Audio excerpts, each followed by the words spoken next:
जय श्री कृष्णा दोस्तों। आलसी गधे की कहानी।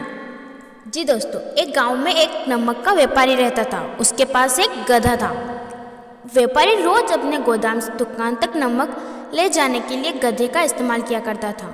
वह नमक को बोरी में भरकर गधे की पीठ पर लाद देता था और उसके साथ साथ चलता हुआ दुकान तक जाता था।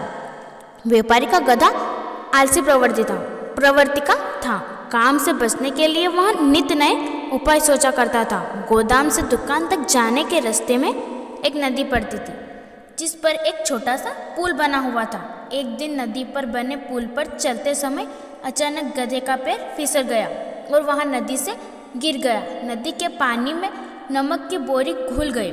जब तक व्यापारी ने गधे को पानी से निकाला दोस्तों, तब तक बोरी में भरा हुआ सारा पानी नमक घुल गया।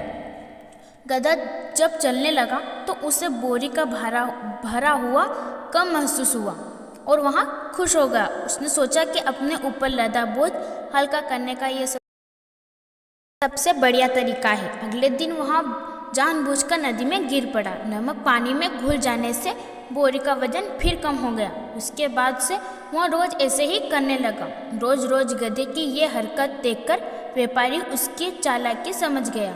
उसने गधे को सबक सिखाने का फैसला कर लिया और अगले दिन बोरी में नमक के स्थान पर रुई भरकर गधे की पीठ पर ला दिया। रुई हल्की थी। इसके बाद भी आलसी गधे ने सोचा कि क्यों ना रोज की तरह नदी के पानी में गिरकर इस वजन को और कम कर लिया जाए। इसलिए वह जानबूझकर नदी में गिर पड़ा। लेकिन इस बार बोरी में नमक नहीं था, बल्कि रुई थी। पानी में भीगकर रुई का वजन कई गुना बढ़ गया। गधा जब उठकर चलने को हुआ तो इतनी भारी बोझ से उसका बुरा हाल हो गया।